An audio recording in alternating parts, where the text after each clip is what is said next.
I was so excited when I first saw this spearhead get revealed on the Warhammer community website.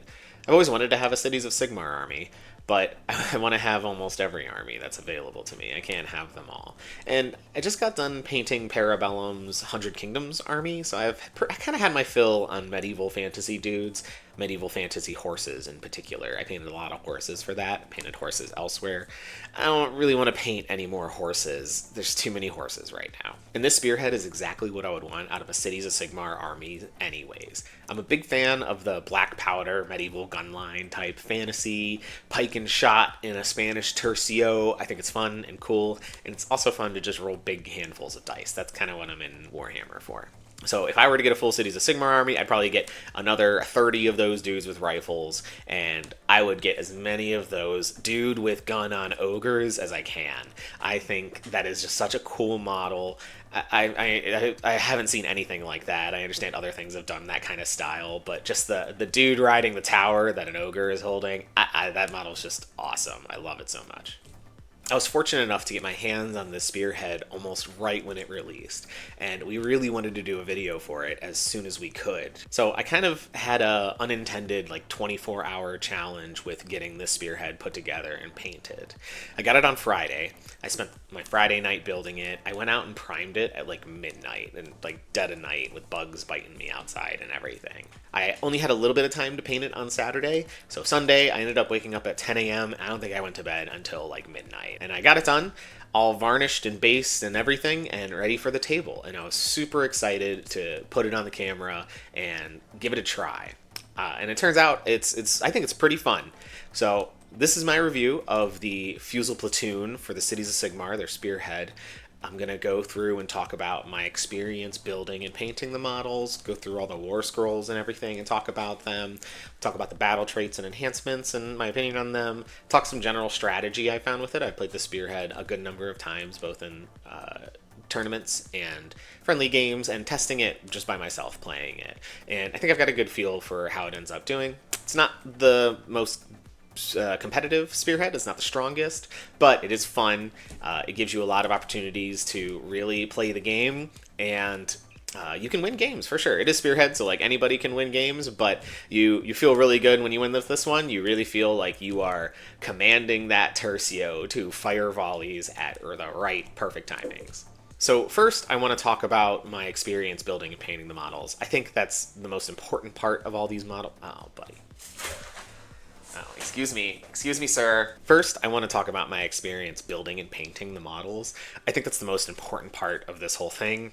Having fun building and painting them, putting them together, that's half of the value of what I'm putting into it for. And I really loved building and painting these guys. They have so many different options and features. You can really customize each model to be your kind of own unique version of it. The models all look so great. Not only do you get the 10 rifles with the shields, that each shield is different and intricate. You get the man with gun on ogre, just a very cool model. The Wildercorps hunters are so great, so unique. They're a Warcry team in and of themselves, so you can play Warcry with them. I've played Warcry a few times. It's a pretty fun game. I like playing Yahtzee. And they're super cool to put together. Each one has their own different options that you can put on them. You can give them melee weapons, bows, little doodads, different heads, of course. Super fun to build, and also just super fun to paint. I started out by painting the dogs. I really wanted to paint those puppies. They were so cute, so excited to paint them. Pretty much all I did was slap on some speed paint, contrast paint on them, and called it a day. Some of them I dry brushed, some of them I added a little bit more washing with Nuln Oil or Agrax as shade, but they look really good just with one thin coat of a speed paint. And you'll see for most of this, I use Army Painter Speed Paints, the new 2.0 formula. I think it goes on really smooth, really nicely. I don't see any issues with reactivation as long as you let it dry properly. I think it's really good, and I use it for a lot of things, even just as a baseline for bringing things up from there. As I was thinking about my color scheme for the army, I knew I was going to paint the Fusiliers and the ogre yellow, because I understand yellow is the gray water fastness faction, which is more of the black powder gunline faction, which is exactly what I want. So I figured I'd paint them in line with that. I also just haven't painted a lot of yellow. I have a couple different yellow speed and contrast paints staring at me that I just don't really use. So I wanted to give yellow a try. Since I was doing that in yellow, I wanted to think of something that would contrast well with it. I wanted the Wildercorps hunters to stand out. When I think about it, the Cities of Sigmar are multiple organizations of people. They wouldn't all necessarily be wearing the same colors, especially the hunters. They're trying to blend in with the wild, so why would they wear bright yellow? I guess you got hunting safety vests, but this is, medieval fantasy. This isn't current day. So looking at the color wheel, green is kind of a natural contrast to yellow, and I think it made sense that it would blend into the wild with it. So I looked through my speed paints and I found this really bright ghillie dew that I tried on one of the cloaks and just immediately fell in love with. One smooth coat and it makes it look so great. The perfect amount of shading. It's so bright, it pops. I really like it. Really glad I chose it. For all their faces, I used Crusader skin or Warrior skin speed paints from Army Painter. Their skin tones, particularly, all go on very smooth as all the other ones, and just look great with one easy application. Some of the contrast paints, like Gillen and Flesh, I find, I think it needs work to make it look good. These flesh tone speed paints, though, I'm pretty happy with it, just with one thin coat. I always hear people struggling with faces and just skin tones in general, and I have had the most success using speed paints or contrast paints, and then bringing them up from there. They're a starting canvas that you can shade more and highlight more to really make it look great, but it gives you a great baseline without a ton of effort. I then went through, I picked out the darker green gunner camo for their shirts and just some underparts. I didn't want all that bright green. I think it contrasts well with the ghillie dew and is very interesting on the eyes to look at and just looks pretty good. All the brown stuff, so all the collars, leashes, the boots, gloves, bags, little satchels, I used Ruddy Fur, one of the Army Painter speed paints, and it's just a nice looking brown. I don't have much, you just pick a brown for those, it doesn't matter too much. For all the metal bits, I used Broadsword Silver, another Army Painter speed paint. Their metallic speed paints in particular are interesting. Normally I don't think they make that much of a difference than just using a thinned down lead belcher and then a Nuln Oil over top of it. And with the metallic speed paints, I find I still want to add a little bit of washing to it. For any wooden bits, I just used Wildwood from Games Workshop. And that's really the Wildercorps hunters done. Really quick, I got them all done in the first part of my day Sunday. They were so much fun to paint. They all look so fun. Each of those models has like its own unique personality. I was imagining in my head just how that person would act, how their character would be. Even the dogs having their own unique personalities. And they're just very nice models, very fun to put together and paint. The Fusiliers were where I was starting to get tired. I had just finished the Wildercorps, and I still had all these dudes to do. Not that much, but I had to get it done, had to figure it out. So I knew I wanted to do yellow, and I was comparing and contrasting two different yellows, Imperial Fist or Ancient Honey from Army Painter. And I put the two side by side, and there was something about Imperial Fist that I just liked more. It was a little bit warmer, I think. I can't think of great words for it, but I liked Imperial Fist more, so I went with it. Slapped that on all the shields and all the jackets, and that was a good start. For the metallics, I used Enchanted Steel on the shields themselves. And normally I really like Enchanted Steel. I think it's a very interesting, like, blue hue-ish metal, but here I just didn't like it too much. I'm not sure exactly why, but I was halfway done with it by the time I decided I didn't like it, so I just went and finished them all with Enchanted Steel so it would match. Then all the armor on the soldiers themselves, I ended up using Plate Mail Metal. I think that's just a bit more of a good generic metal. Then I used Army Painter's Grim Black, which is basically Black Templar. They both look pretty much the same. To paint any of the boots, gloves, pants, just that black versus yellow contrast, I think, worked well. But then I was looking at the shields, and I needed to give them something else to make them look good. I had let the Imperial Fist dry well enough. I tried just washing with Agrax Earthshade and Nuln Oil at first, and it looked fine enough. But then I tried Pallid Bone on them, which is one of the Army Painter speed paints, and I'd say it's probably my favorite Army Painter speed paint. I think it makes such good-looking skeletons. I used it on the dogs in this for the tan color, and it just came out really well. The dogs, I think, just look super nice with one quick, thin coat, and they're just done. I ended up putting it on the shields, and there was something about the way the brown hue just seeped into the recesses to make it look like wooden recesses, and just also helped the yellow pop, and that was kind of the little sauce that I needed, I think, to make the yellow look pretty good. Then I just did all the miscellaneous bits and bobs, sometimes in black, sometimes in Ruddy Fur for a brown, sometimes with Wrathbone for a light tan on something.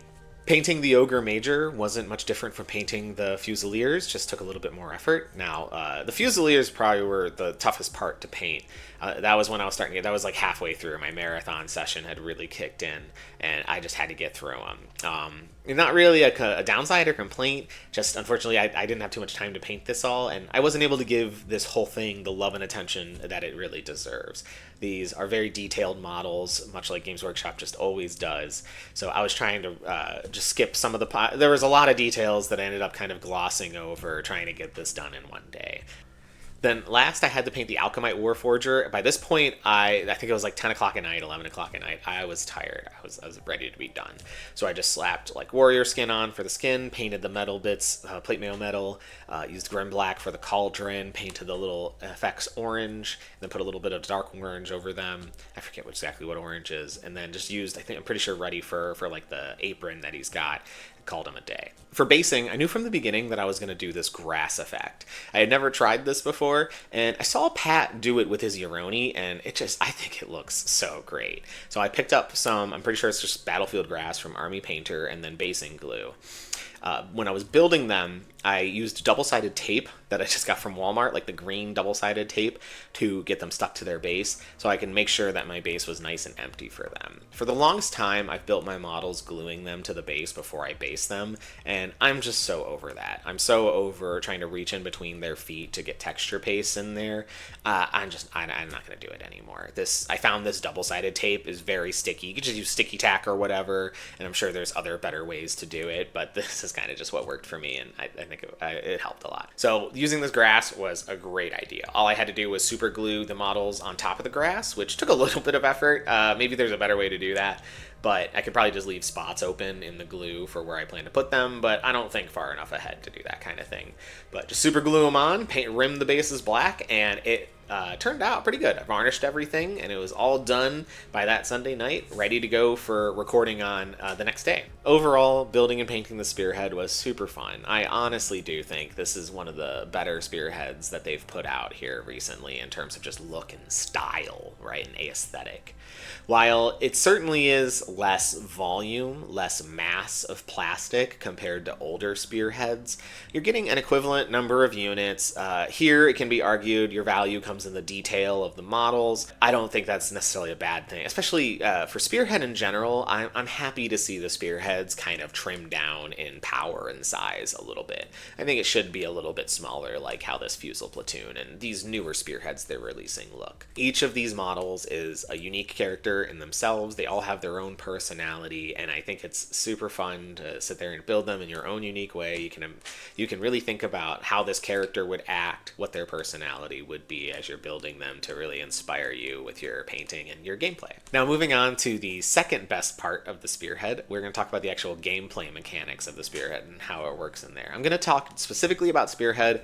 I don't get to play nearly as much full Age of Sigmar as I would like to, so I'm not an authoritative figure to speak on their full Age of Sigmar rules. To start, I'm just going to talk about their battle trait, which is Fortify Positions, which is, in this turn, if you stood still with a Castellite unit, which is your Fusiliers and the dude with gun on Ogre, then they get to reduce all incoming rend by 1, essentially Armor of Contempt. This doesn't seem that great when you first look at it, but once we get through their war scrolls and talk about how it interacts with each individual unit that's on it, it's not bad. It's pretty nice. So I'm going to talk about the Fusiliers first. Obviously, this is your gunline unit. They are the source of the majority of your damage for this Spearhead. They have a move of 5, they have 1 wound, 1 control, and a 4-up save, which means with the battle trait, it's kind of an effective 3-up, which is a Space Marine save. Into 0 rend, you're on 4s, but anything with 1 rend, it's as if it wasn't applying. So with a save like that, there's only 5 of them, so they'll die pretty quick, but I found they can stick out a combat or 2 before they actually ultimately fully die. Their ranged weapon is the Fusel Cannon. It's 18 inches of range, 2 shots. It hits on 4s, wounds on 4s, rend 1, damage 1. So 10 shots from a unit of 5. pretty solid. You can get +1 to hit from your ogre, which we'll talk about later. So you're usually 3s into 4s, -1/1. But in the game of Spearhead, it's pretty easy to get cover as well. So you normally, I like to assume I'm hitting on 4s, wounding on 4s, which is not bad. You can get 20 shots in totals from them. So on average, you're hitting 10 times, and then you're wounding 5 times, and your opponent has 5 -1 damage saves to make. And it's so variable, swingy. 4s into 4s is very swingy. So sometimes you're killing a bunch, sometimes you're not doing too much damage. Their ability is, and now to talk about the Squire token, and I just think it's so arbitrary and kind of silly. This is one of the things I don't like about the Spearhead. So you have the Black Powder Squire token, and you have an ability to move it between your Fusiliers in the shooting phase, and there's no range to it. You can just swap them back and forth. While that token is with them, they get shoot in combat. So this turns into a game of where you have to make sure you are shooting in combat with the thing you want to shoot in combat with first, and then move their token to something else so you can shoot in combat over there. You have to remember to keep it safe, because if the unit dies with it, the token's gone, so you can't do it anymore. So if a unit you think is going to die, you need to pass it off to another unit before they do. All this effort just to get shoot in combat for a unit that usually dies before it really gets the chance to shoot in combat. Like, it's going to shoot once or twice maybe. So a lot of work for a very minor payoff. I'm not a fan of this mechanic. In the video that we did, I ended up kind of ignoring the mechanic. I probably should have paid more attention to it, but I also don't think it came up a lot. It feels arbitrary. In addition, all the Fusiliers have reinforcements. So you have 2 sets of 5 dudes of reinforcements, which is pretty good. Reinforcements is really nice. And this also means you don't have to worry about really keeping them back and keeping them safe. While that's nice to do maybe in turn 1, you do want to start moving them up to go touch an objective. You got to get points ultimately. And maybe just treating one of them as your move forward unit, you'll be able to reinforce it later, so that's okay. And when you reinforce stuff, you're guaranteed all your shots with them, because you're going to put them in your turn, and then it's shooting phase after that, and with 18-inch range, you can hit the entire board. So reinforcing them gets you your 10 shots back that you lost by getting them killed. The Wildercorps Hunters do not have reinforcements by default.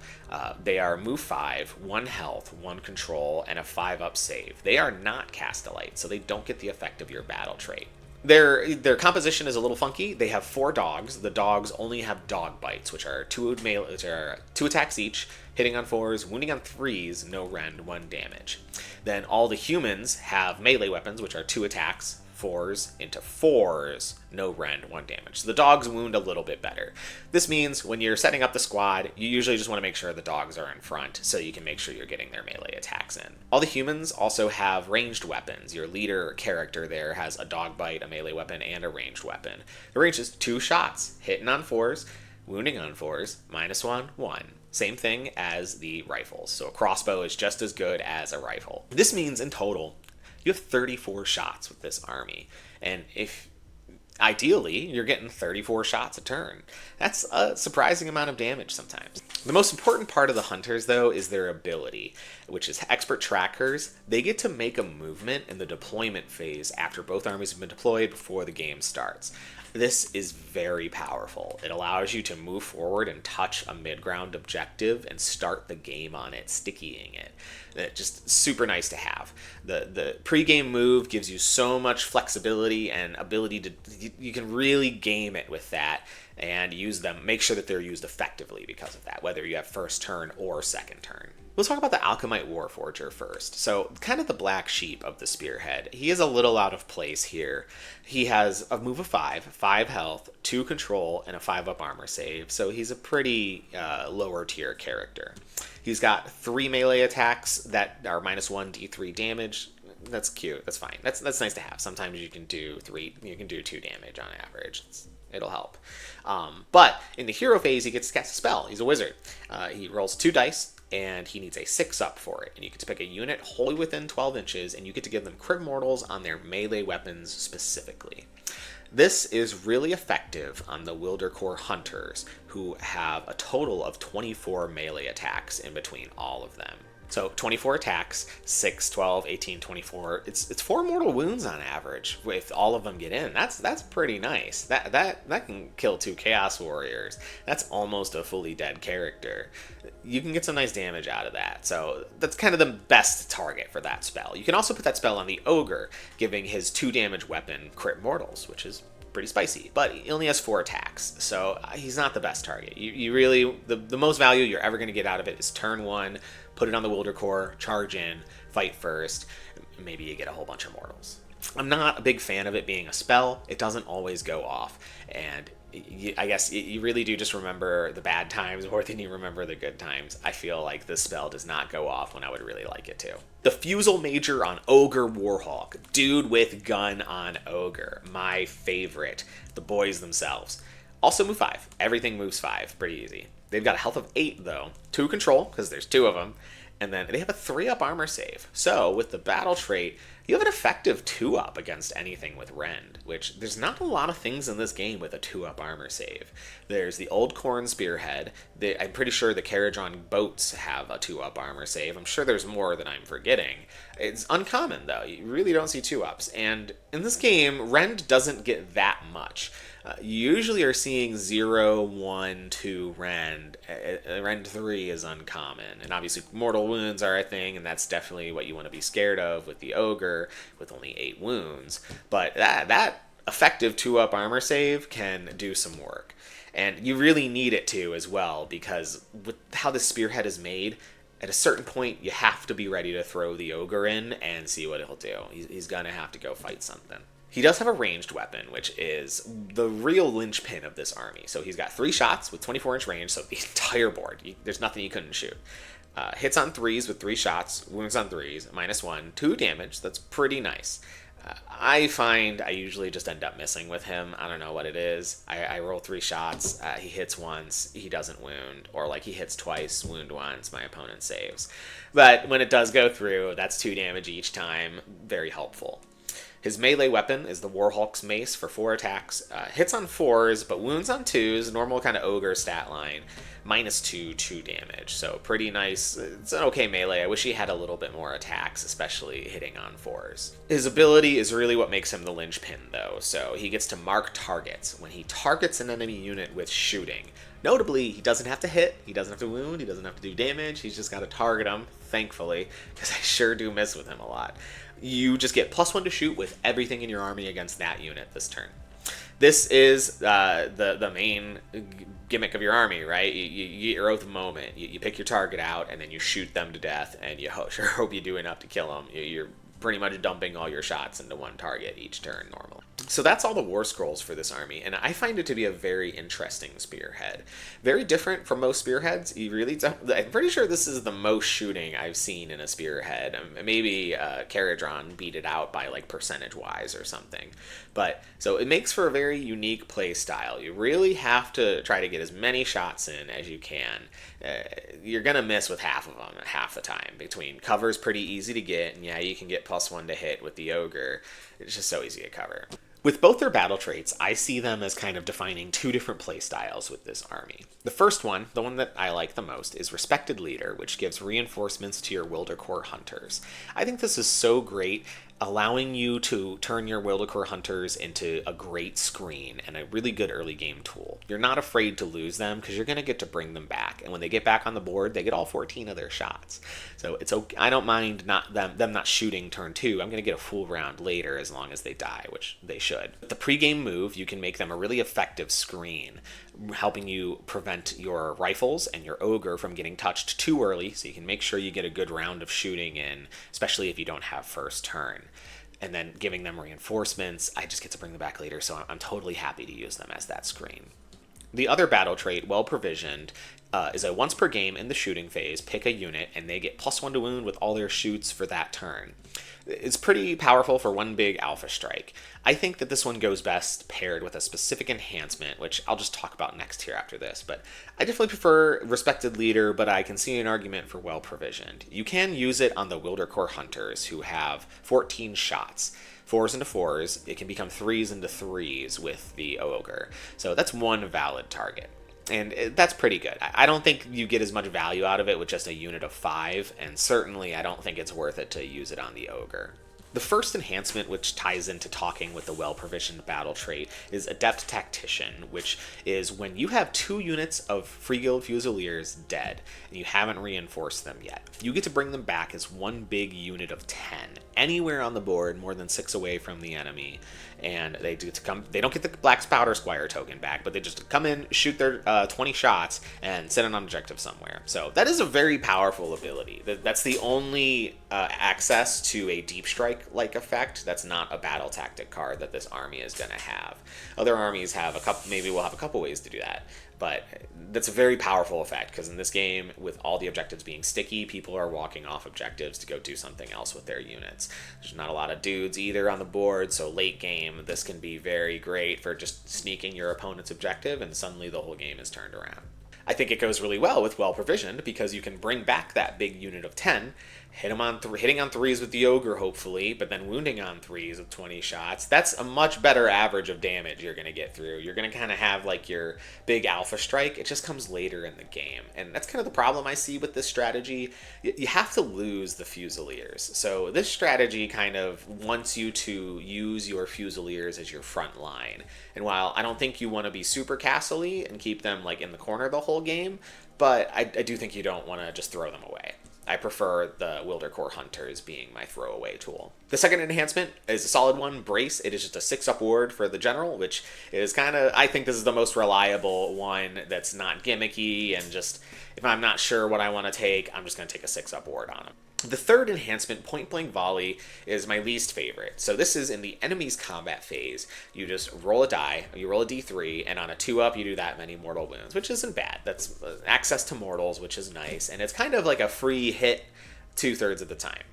I find, in my experience, he's not always in combat, so this isn't always going to go off, and it's not always going to go off, right? You're going to roll a 1 or a 2 sometimes. For the final enhancement, I really do think this one is just a better version of Point Blank Volley, and more fun. It's Shield Bash, and it's in your movement phase, you roll a die, and on a 3-up, you force an enemy infantry, cavalry, or war machine unit to retreat in your turn.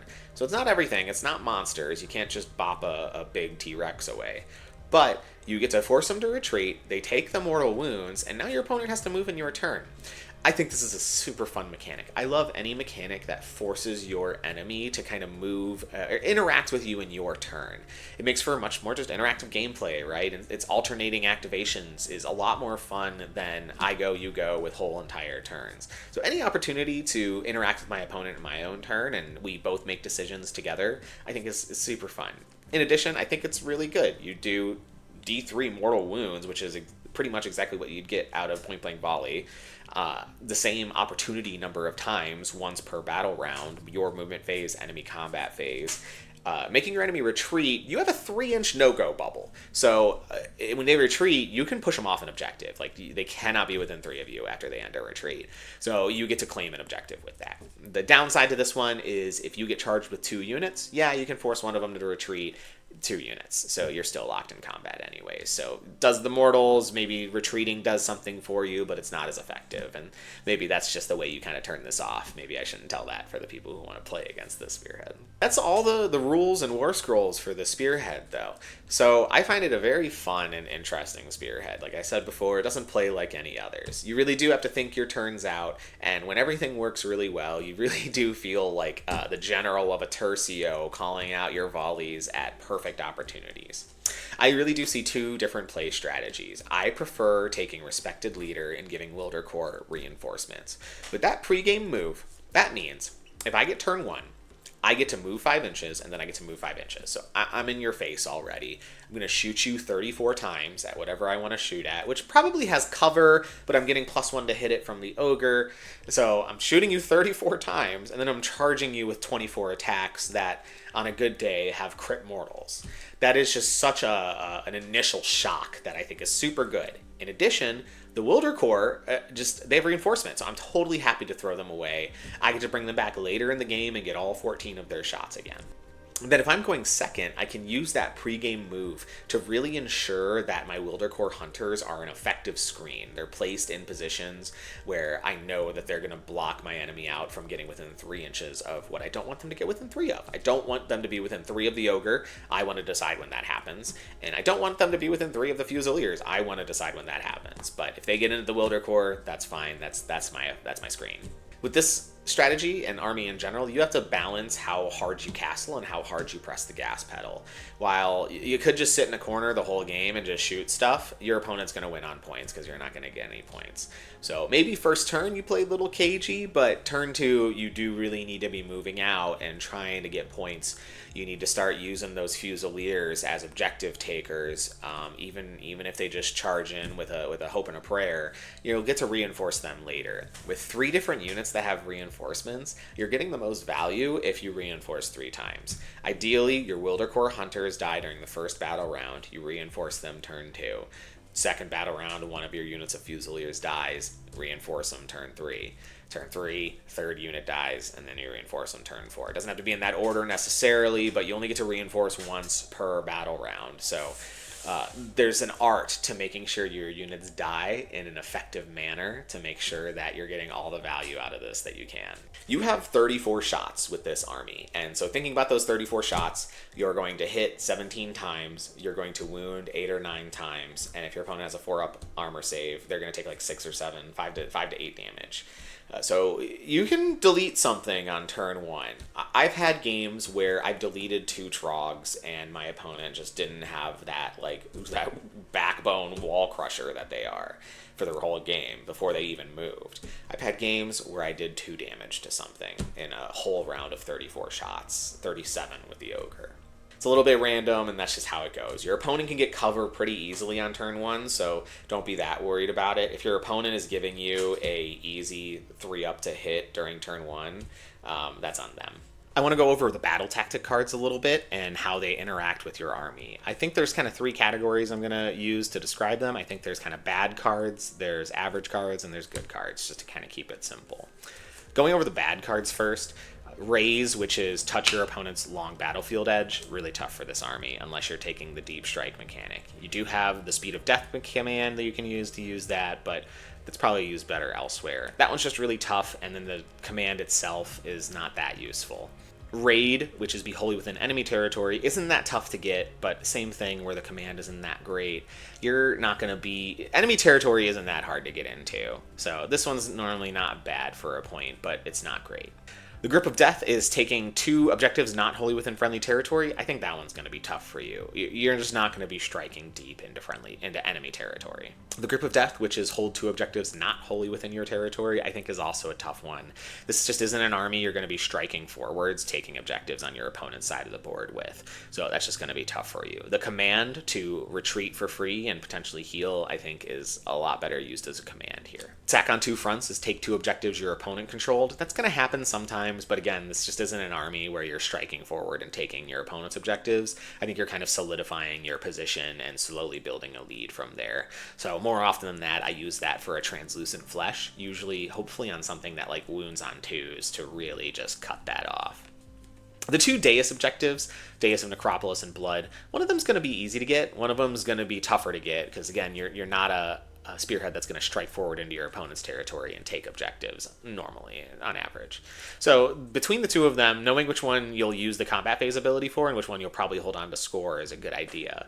The Necropolis gives you Grind into Dust, which is 2 fight abilities. I think the best target for that one is the Ogre, going from 4 to 8 attacks, even though he can take the D3 mortal damage and the strike class doesn't, it is what it is. 8 attacks with him, though, helps his damage output so much. You can use it on the Wildercorps Hunters, and that gives you a whole bucket of attacks then, but with the second fight being a strike last, more often than not, they're pretty flimsy, so they're going to lose a good number of their units. They're going to lose a good number of their models by the time they get to their second fight. Unleash Bloodlust, though, hands down, is going to be best on the Wildercorps Hunters. This gives you an extra 11 attacks in total. 12 attacks, I think, onto the Wildercorps, which is so nice. They don't take any damage. They have Control 1, which doesn't matter half the time if you kill what you're contesting the objective with. So, Unleash Bloodlust on the Wildercorps, grind them to dust on the Ogre. The two most important cards, though, ones that every Spearhead kind of has to pay attention to. They're the most powerful. But particularly in this one, I think you kind of want to play around one of them. But War of Attrition, you complete this battle tactic if enemy units were destroyed and you lost less. This one isn't too hard to get the point for because you're normally shooting stuff to death and not getting into combat. So you're losing stuff on your turn, or you're losing stuff on your opponent's turn. On your turn, you're hopefully killing stuff. The command for Speed of Death is super helpful, though. This would be your only access to it outside of that one enhancement, which is kind of its own problem in and of itself. This one's super nice. Pick something up and put it anywhere on the board 6 inches away. You can steal objectives from your opponent. This can save the unit of Wildercorps, the Ogre especially. You don't want locked up in combat, so this can help you recover from a mistake of getting locked up in combat. Really, really important to make sure you're using this command effectively. I almost think it's much more worth it to just use the command over the take the point for it. Morbid Consecration is take an objective not wholly within friendly territory that's not a dais. Also another tough one. You're not going to be doing this very often. But again, the command I think is so valuable that it's worth it to just ignore the point that you'd get from it. Final Breath is pick a friendly unit that's been destroyed, set it up anywhere on the board more than 6 away from enemies with 4 health left. This lets you bring the Ogre back, which is I think the Ogre is the most important model in your whole Spearhead. Making sure that he's shooting to get marked targets is very critical, and if you're losing that for a round, I think you're at a very big disadvantage. So drawing this card early lets you play around that, right? Now you know you can throw your Ogre up there and not be afraid if he dies. You know you have the card to bring him back. There's no more like, oh, well, I draw it next turn. How deep in the deck is it? Because if you don't draw it till the last turn, sure, it's still useful. But just drawing it early, it's so nice to know that I have it. And then I'm more happy to use my Ogre and let it go somewhere that I think it's going to die. Because I want to bring it back. I think a big part of this army is the deployment phase. I think you can use the terrain to your advantage. A lot of armies don't really have to worry about it as much, or all they have to do is make sure they're getting cover from it and they're fine. For you, I think you really want to try to use it to make choke points for yourself so that you can more easily protect your ranged units and ensure that you're choosing when they go into melee. It's important to note the differences between the terrain pieces as well. The large terrain feature, the bigger one, has obscuring and cover. So this one fully blocks line of sight. You can't shoot through it no matter what, and then gives cover if you're just kind of getting in the way of it. So it's easy to get cover with it when you're half poking out of it. The small terrain piece does not give obscuring. It does not actually block line of sight. It does give cover, though. The thing about that, though, is it's all true line of sight at the end of the day. So if you can't see your enemy models at all because of something's in the way, then you can't shoot them. So in the Sand and Bone pack, there is a strictly better small terrain feature. The fence you can just see through, so it makes true line of sight really easy, so you can just shoot through it. You're going to get cover. That's fine. The wall that's brick, though, it's a lot harder to see through. There is that little gap in the corner. This one is more likely to prevent your units from being shot. So if you have the opportunity to take a terrain feature, you can take either one or the other. I forget exactly how it works, but whichever one gives you this small piece that is made out of ruins, not the fence. I think you just want to take that one to make sure you're using it and your opponent doesn't kind of get the ability to, oh, technically you can't see me. Even though it doesn't have obscuring, you still need true line of sight. In addition, the Crypt of Blood on that half gives cover. So again, your Ogre is there to turn off cover and or potentially give you a bonus to hit. So this has been my review for the Cities of Sigmar Fusil-Platoon Spearhead. I hope you enjoyed listening to me ramble for a bunch of time here. I really like the Spearhead. I think it's really fun. I see a lot of feedback online saying that it doesn't seem like a great Spearhead, and I certainly don't think it is a top tier competitor gonna beat out some of the best Spearheads most of the time. It's definitely a mid tier. In my heart, I want to put it at an A. It's probably more like at a B, maybe even at a C, and I'm just being too nice. I think it makes for a really interesting spearhead. It's not just the same playstyle as most of the other ones. Hi. A lot of the other spearheads are just kind of walk forward, fight in the middle, and then die. This one is completely opposite of that. I think this is a spearhead that you just have to really think about when you're playing. It's not going to get easy wins. You're going to lose if you just kind of go in a mosh pit and just mosh with everybody. You have to really make sure you're getting your shots lined up well. But when it all works together, and you do, it feels so great to kind of get those really effective volleys and really feel like a Renaissance battlefield commander. But I really hope you enjoyed the spearhead review. Hopefully this is the first in a series that we can do on some of the spearheads I've put together, and I can just ramble about them for a little bit.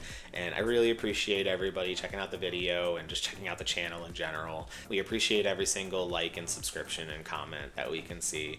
I'm curious for what kind of spearheads people want to see. If you can let us know, we'll see about trying to get them on a video or just doing a little review for them like this. But I have been Kyle with Battlegrounds Game Center, and we will see you next time.